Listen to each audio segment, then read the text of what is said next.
Slalom na rin. Gago. So, mga amigo, mga amiga. So, lalabas ulit tayo kasi ang lakas ng ulan kanina. Kakauwi ko lang din, galing ng Mako.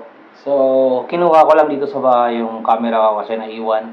And I just want to film or to video the situation, especially sa mga daan na binaha dito. Actually, meron talaga mga daan dito na madaling bahain, lalong-lalo na kapag medyo malakas yung ulan at saka ilang oras na dire-diretso yung ulan. So, ito yung mga daan na kalimitan na binabaha talaga.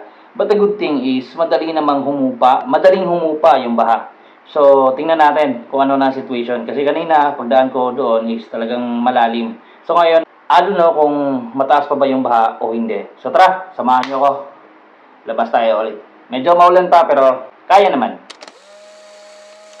So isang mapagpalang gabi sa inyong lahat dyan mga katropa. Sa ngayon ay papakita ko sa inyo na dito sa area sa Mangga Road ay talagang binaha. Dahil nga sa ilang oras na ulan kanina, medyo malakas din yung ulan, ilang oras din yon, kaya ito nag-cause ng medyo baha dito talaga sa may Mangga Road.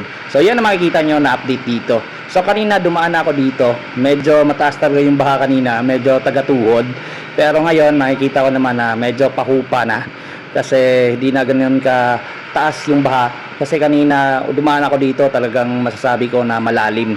At makikita mo may mga iilan na mga motorista na tumirik talaga. At saka yung mga ibang mga sasakyan na mga takot na dumiretso kagaya nito, dahil nga sa medyo mababa yung kanyang sasakyan o kotse, ay hindi siya tumuloy kasi medyo malalim pa doon sa may unahan. So ang ginagawa ko ngayon ay sumusunod ako dito sa may multicab na sasakyan na saan alam ko yung mudguard niya ay talagang nahahawi niya yung baha o yung tubig para hindi ako masyadong maano sa baha. So yan, sumusunod ako dito para iwas tayo tirik kasi medyo malalim ito dito na part sa may Mangga Road. But okay naman sa mga motorsiklo na yung spark plug ay nasa itaas. Yun lang yung mga motor na low cc na nasa ilalim yung spark plug ay talagang papasukan ng tubig. So ito po ang update dito. Kapag umuulan talaga ng malakas na ilang oras ay ito po ang makikita at ma-observe dito sa area na ito ng Mangga Road. Binabaha talaga ito. Noon pa man hanggang ngayon. So ganito talaga situation dito kapag malakas yung ulan at ilang oras na hindi humihinto. Kung malakas na ulan, ganito ang magiging mangyayari. So the good thing naman ay madali ding humuhupa yung baha dito, hindi katulad doon sa Luzon na makikita mo talaga na ilang week or ilang buwan bago siya humupa. Yung iba hindi na humupa. Dito naman sa amin ay binabaha lang kapag malakas talaga yung ulan, ilang oras na malakas na ulan. So ganito binabaha, pero ilang oras lang din huhupa din itong baha nito. So makikita ko naman na humuhupa na siya kasi kanina dumaan ako dito ay talagang napakalalim pa dito na part, pero makita nyo wala na masyadong tubig. Doon na lang sa side na yon ay may tubig pa. So kakaunti na lang. Kanina dito medyo malalim talaga, almost nasa tuhod. Ngayon ay yan, wala na masyadong tubig. So dito na lang na part medyo may tubig pa ng konti sa may palengke ng Mangga Road. So ayan, may tumirik, si kuya tumirik sila. So dito na part sa Gabayan Road o dito sa may Gabayan na area ay medyo baha din. So mababa kasi itong lugar na ito, yun, no? Malalim na doon sa may part ng maraming mga bahay. So dito makikita nyo medyo malalim pa yung baha na nasa mismong daan, no? Daan itong dinadaanan namin na palabas ito ng Mangga Road doon sa may Apocon Road na. So ayan, sinusundan ko lang itong multicab na kung saan ay at least nakatulong ito sa akin para hindi tayo tumirik, no? Kung if ever malalim pa yung baha yun, doon sa may mga sa basketball yun, basketball court yun, malalim talaga na dadaanan natin. So ayan, medyo malalim pa dito na part ng Gabayan. So yan, makikita nyo. Pero possible naman din sa mga motorsiklo, hindi ganun ka lalim. Pero kanina dumaan ako dito, talaga malalim yun. So yan, dito wala na. So doon naman tayo sa may Apocon Road, doon sa malapit sa warehouse papuntang sa G-Mall. Tingnan natin kung ano ang situation at lalong doon sa may harap po ng New City Hall. So dito po sa may New City Hall o sa kanto may baha din. Hindi ako nakadaan dito pero I'm sure kanina malalim yung baha dito kasi makikita naman na talagang umabot yung baha sa daan So dito din na part ng Tagum City o dito sa part ng daan dito sa may harap mismo sa intersection ng New City Hall of Tagum ay malalim pa. So binabaha talaga dito kapag malakas ang ulan. Dito na part ng daan sa may Apocon Road at saka doon sa may warehouse at saka papuntang Grand Mall, talagang binabaha doon. But the good thing naman ay umuhupa agad, so bukas wala na ito. So ilang oras mamaya wala na din ito kasi madali namang humuhupa yung mga baha dito sa amin. Hindi katulad nga dyan sa ibang lugar sa Luzon ay binabaha. Ito medyo malalim na dito. So makikita nyo na tinry ko lang na mavideohan at maipakita sa inyo na ganito ang situation sa amin dito kapag malakas yung ulan, ilang oras na malakas ang ulan ay talagang binabaha itong mga part na daan dito sa Tagum City. But surely 100% madali din itong humuhupa. So ay pakita sa inyo eh. So kaya lumabas ulit ako para mag-vlog at may share ko sa inyo kung ano ang situation namin dito, no. Especially sa ganitong klaseng mga daan na binabaha talaga. So dati talagang sobrang baha dito kapag ilang oras o lalong-lalo na isang araw na buhos talaga yung ulan, malalim ang baha dito. But the good thing, madali namang humuhupa yung mga baha dito sa amin sa Tagum City. Doon, no, medyo malalim na. So ewan ko lang dito sa may papuntang sa mismong Grand Mall ay dito din yung medyo talagang bagsak yung mga tubig sa daan na kung saan ay malalim. So dito papuntang sa Mangga Road o Mangga o Macasero dyan, so dinadaanan ko ay medyo malalim pala talaga dyan, no, pag binabaha. Ayun, so meron ng ibang mga motorista na tumirik sa daan. So yung iba nag-aalangan dumiretso kasi nga malalim talaga dyan sa may unahan. Marami yung mga titirik talaga.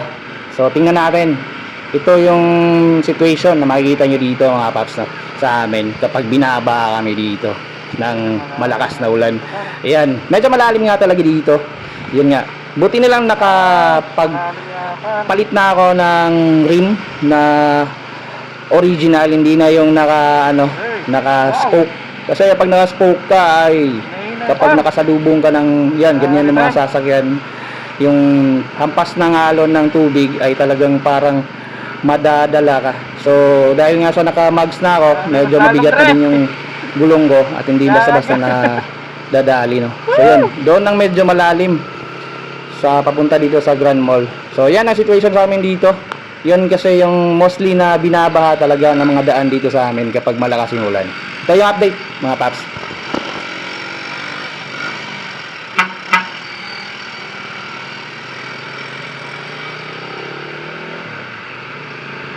Lalong doon na dito ba eh? Sabi na pag mabora.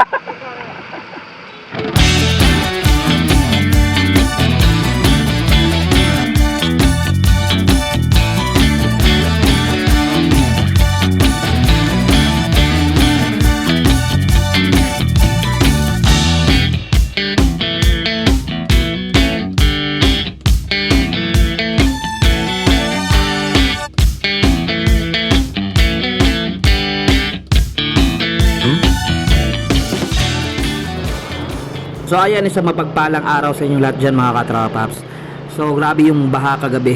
At ngayon ay ipapakita ko sa inyo ano na update sa mismong daan na dinaanan natin kagabi na medyo mabaha talaga. Dyan sa may Grand Mall at saka sa may warehouse and also dyan sa may intersection ng New City Hall of Tagum kasi papunta ako ng Mako ngayon. So dito tayo dadaan at ipapakita ko sa inyo kung humupa na ba yung baha dito na side. At kailangan natin bilisan yung takbo kasi green pa yung traffic light. Sa pagkakalam ko, seconds lang yan madali yang magpalit. So ayun, madali lang yang mag-stop. Kaya ayun, hindi ka pwedeng maabutan ng stop kasi baka beating the light ang mangyayari sa iyo dyan. At nga pala, salamat sa mga sumusuporta at sa mga nakasubscribe at mga nanonood dito sa aking YouTube channel. At kung hindi ka pa nakasubscribe, baka naman pwede kayong mag-subscribe and click the bell para updated kayo sa mga bago nating uploads dito. Once again, ako nga pala si Rod Chris Bisdak o Rod Chris Motovlog dito sa Tagum City. Hopefully nag-i-enjoy kayo sa mga videos na ginagawa ko dito. Ito na yung part kagabi na medyo malalim yung baha dito na side sa may Grand Mall. So ito yung daan na yun.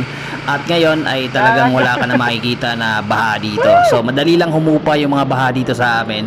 At sa minsan lang naman bumabaha ng ganun katindi kapag umuulan talaga ng ilang oras na malakas at walang tigil na buhos ng ulan. Diyan na sign medyo malalim talaga dyan kagabi. So ngayon makikita nyo na wala na talagang makikita na tubig. So humupa na yung baha. So ito rin dito na side medyo may tubig kagabi. Pero ngayon makikita nyo na wala na talaga siyang makikita na kahit na katiting na tubig. So humupa na talaga yung baha dito na side kinaumagahan sa araw na ito. So ayan, yun ang kagandahan dito sa amin. Kahit bahain man ang mga area na ito na daan pero madali lang ding humupa. At dito din na side sa may intersection sa New City Hall of Tagum, kung papasok kayo ng City Hall of Tagum, dyan na side ay talaga kagabi ay medyo baha dito na daan. Daan dito sa may harap mismo sa intersection ng New City Hall of Tagum ay malalim pa. So binabaha talaga dito kapag malakas ang ulan. Ngayon makikita nyo ay talagang wala ng tubig, di ba?